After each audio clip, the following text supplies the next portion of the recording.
ভাবছেন একটা ডিভোর্সি মেয়েকে বিয়ে করবেন, বিয়ে করার আগে অবশ্যই কিছু বিষয় জেনে রাখা দরকার। ডিভোর্সি মেয়ে টাকা চেনে, ডিভোর্সি মেয়ে থানা পুলিশ চেনে, ডিভোর্সি মেয়ে কোর্ট চেনে, ডিভোর্সি মেয়ে এলাকার মধ্যে যে বিচারগুলো হয় সেটা কেমন হয় সেটাও জানে। ডিভোর্সি মেয়ে কথা বলতে কখনো ভয় পায় না। ডিভোর্সি মেয়ে ফ্যামিলিতে এসে কিভাবে কার সাথে চলতে হয় সে প্রথমে এসেই বুঝে যায়।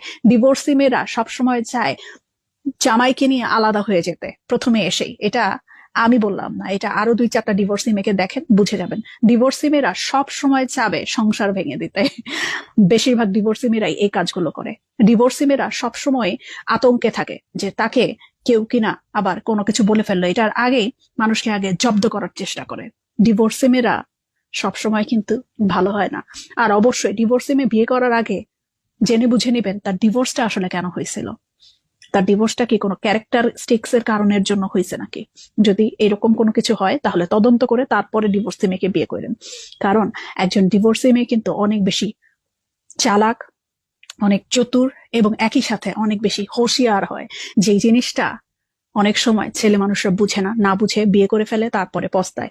ফ্যামিলি ধোকা খায়, ফ্যামিলি ভেঙে যায়। আমি সব ডিভোর্সি মেয়েদের কথা বলছি না এরকম, কিন্তু বেশিরভাগ ডিভোর্সি মেয়েরাই এইরকম হয়।